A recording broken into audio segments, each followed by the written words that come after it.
أبي هريرة رضي الله عنه أن النبي صلى الله عليه وسلم قال: إذا قلت لصاحبك يوم الجمعة أنزل والإمام يدعو فاحذروا، أنزلوا واسمعوا واعتبروا رحمكم الله، أنزلوا واسمعوا واعتبروا رحمكم الله، أنزلوا واسمعوا واعتبروا لعلكم ترحمون.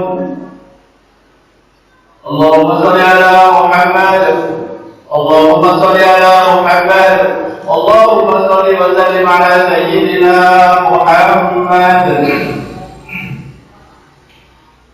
السلام عليكم ورحمة الله تعالى وبركاته.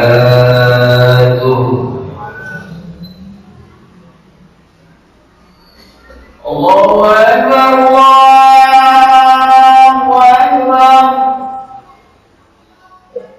الله أكبر،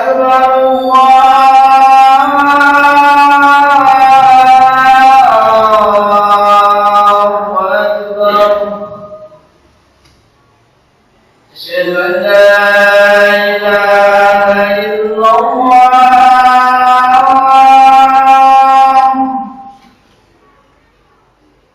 أشهد أن لا إله إلا الله،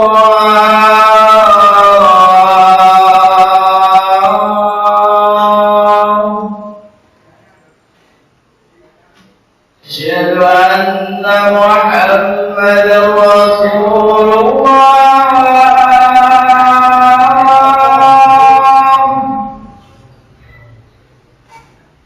أشهد أن محمدا رسول الله.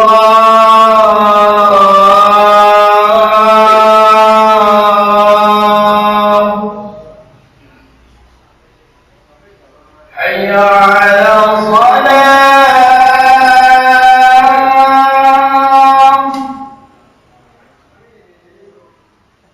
حي على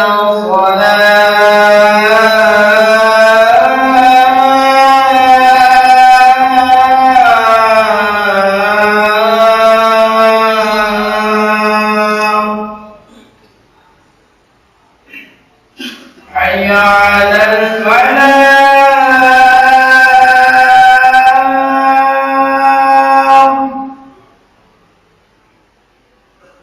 حي على الفلاح.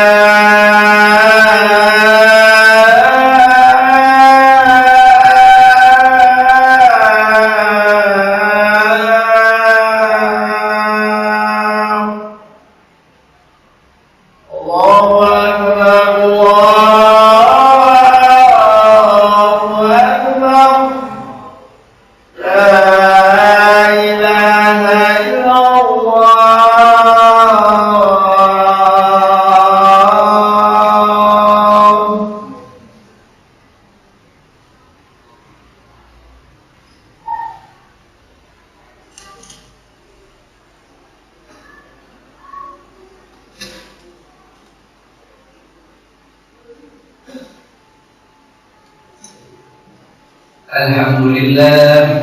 الحمد لله نحمده ونستعينه ونستغفره ونعوذ بالله من شرور أنفسنا ومن سيئات أعمالنا، من يهده الله فلا مضل له ومن يضلله فلا هادي له. أشهد أن لا إله إلا الله وحده لا شريك له، وأشهد أن سيدنا ونبينا محمدا عبده ورسوله، أرسله الله إلى العالم كله بشيرا ونذيرا. اللهم فصل وسلم وبارك على سيدنا محمد وعلى آل سيدنا محمد، كما صليت وسلمت وباركت على سيدنا إبراهيم وعلى آل سيدنا إبراهيم في العالمين إنك حميد مجيد. أما بعد فيا عباد الله، أوصيكم ونفسي المذنبة بتقوى الله تعالى وطاعته.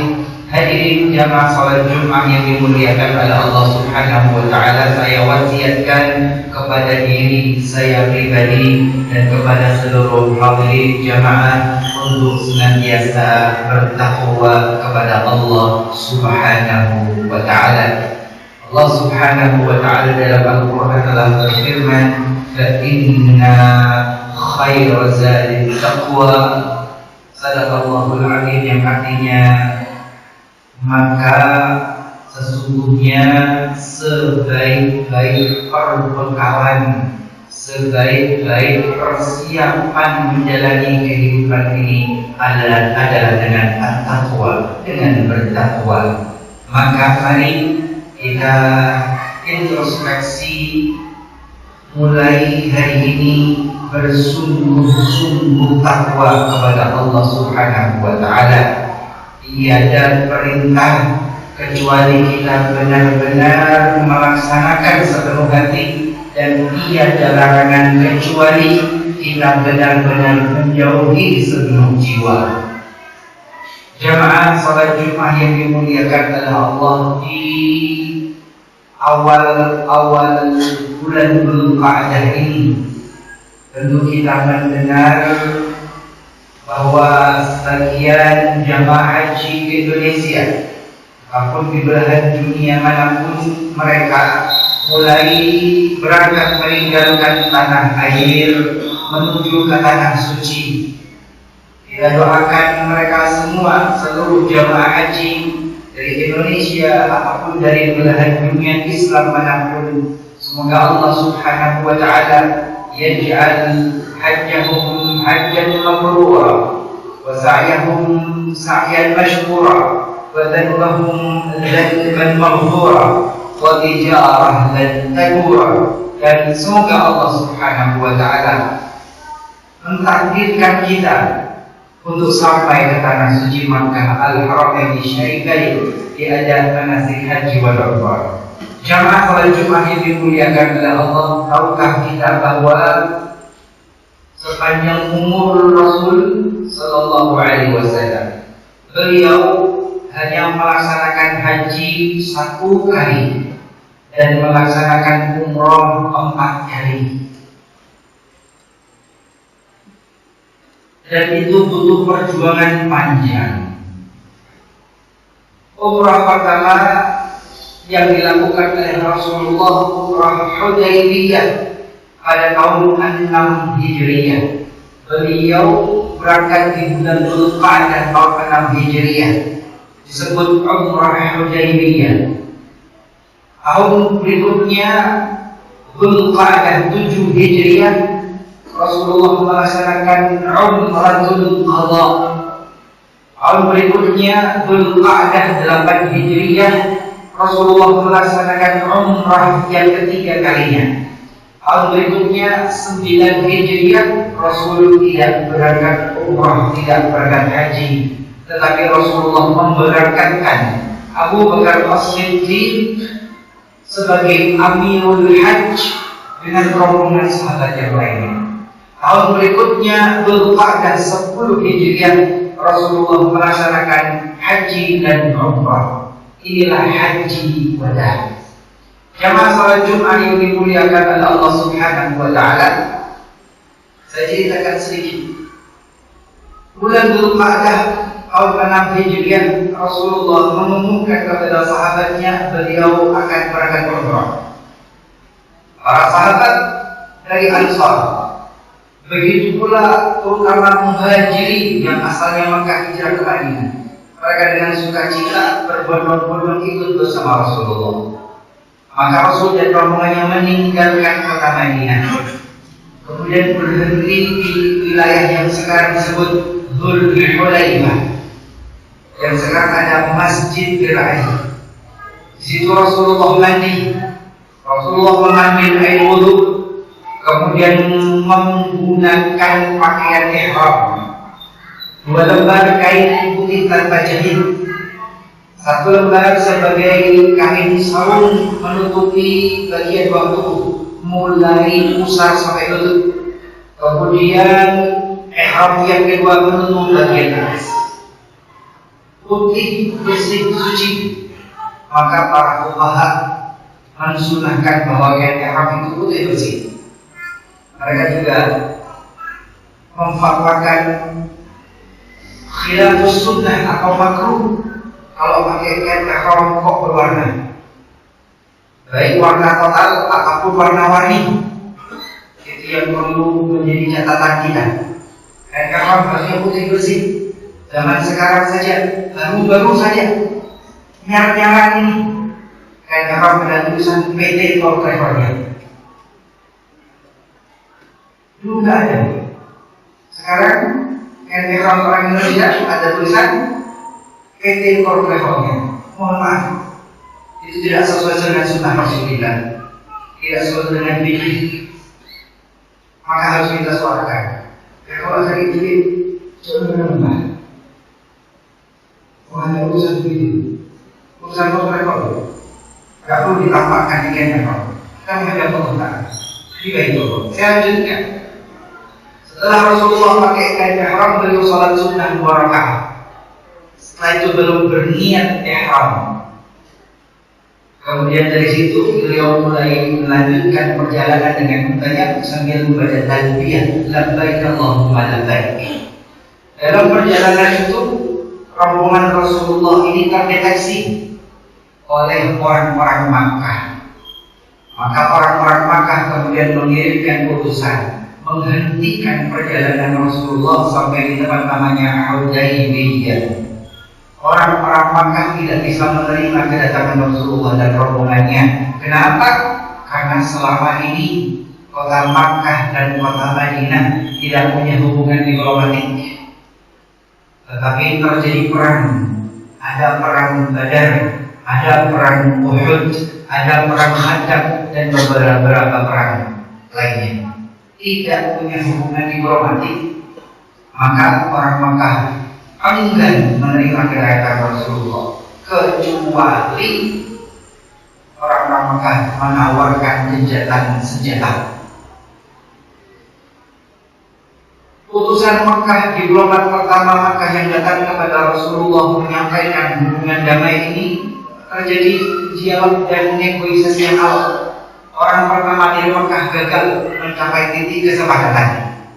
Begitu pula orang kedua yang datang menghadap Rasulullah untuk mencapai titik damai juga tidak menambahkan titik kesepakatan. Sampai orang ketiga, negosiasi yang ketiga, orang-orang Makkah diwakili oleh Suhail bin Amr menghadap kepada Rasulullah, baru menemui titik damai. Beberapa poin. Yang pertama, gencatan senjata, ceasefire selama 10 tahun ke depan. Tidak boleh ada serang menyerang dan menjamin keamanan seluruh penduduknya. Yang kedua, tahun ini Nabi Muhammad dan rombongannya putar balik pulang ke Madinah. Baru tahun yang akan datang baru boleh masuk ke kota Makkah.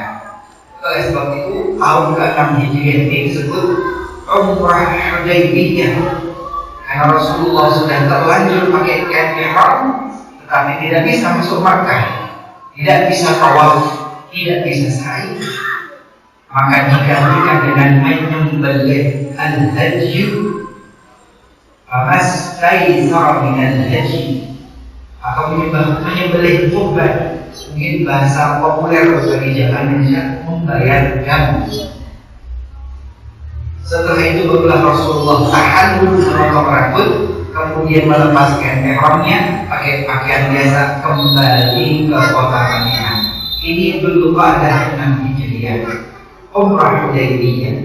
Tahun berikutnya 7 Hijriah di bulan Dzulqa'dah, Rasulullah melaksanakan umrah disebut Umratul Qadha. Dari sinilah mazhab Syafi'i mengatakan umrah itu wajib, haji juga wajib. Karena umrah Rasulullah itu di tahun 7 Umratul Qadha, mengqadha tahun lalu. Tidak ada ibadah yang diqadha kecuali ibadah yang wajib dan puasa bulan Ramadan kalau ditinggalkan maka diqadha di luar Ramadan. Dan Tidak ada orang mengkodok puasa Senin Kamis. Sholat fardu kalau ditinggalkan di Allah, tapi tidak ada sholat sunnah di Allah. Maka umrah itu Allah menunjukkan bahwa umrah itu wajib sekali seumur hidup, haji juga wajib sekali seumur hidup. Ini beberapa sejarah singkat dari proses Rasulullah umrah di tahun ke-6 ke-7. Kalau dalam hijriah umrah normal seperti biasa, tahun ke-10 barulah Rasulullah umrah sekali dengan hajjatul wada. Satu-satunya haji yang dilaksanakan oleh Rasulullah SAW. Semoga kita semua Allah berikan surah dan takdir menyempurnakan Islam kita dengan haji dan umrah. Siapapun yang ditakdirkan untuk haji dan umrah, pasti Allah mampukan. Entah bagaimana caranya, Allah akan memberi. Tetapi yang sudah mampu, tapi Allah tidak suratkan takdir. Walaupun mampu, dia pun tak akan sampai ke tanah suci. Aqulu qawli hadza wa astaghfirullahal azim li wa lakum innahu huwal ghafurur rahim. اللهم صل على سيدنا محمد وعلى آل سيدنا محمد. الحمد لله رب العالمين حمدا الناعمين حمدا شاكرين حمدا يوافي نعمه ويكافئ مزيده. يا ربنا لك الحمد كما ينبغي لجلال وجهك ولعظيم سلطانك. سبحانك لا نحصي ثناء عليك كما أثنيت على نفسك.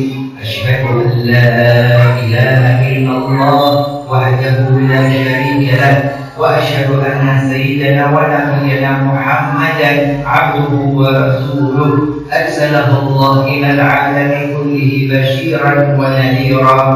اللهم صل وسلم وبارك على سيدنا محمد وعلى آل سيدنا محمد. أما بعد فيا عباد الله أوصيكم ونفسي المذنبة بتقوى الله تعالى وطاعته. ثم إن الله أمر أمرا بدأ فيه بنفسه وثنى بملائكته المسبحة بقدسه وأيده في ذلك بالمؤمنين من عباده. فقال تعالى: أعوذ بالله من الشيطان الرجيم. بسم الله الرحمن الرحيم. إن الله وملائكته يصلون على النبي يا أيها الذين آمنوا صلوا عليه وسلموا تسليما.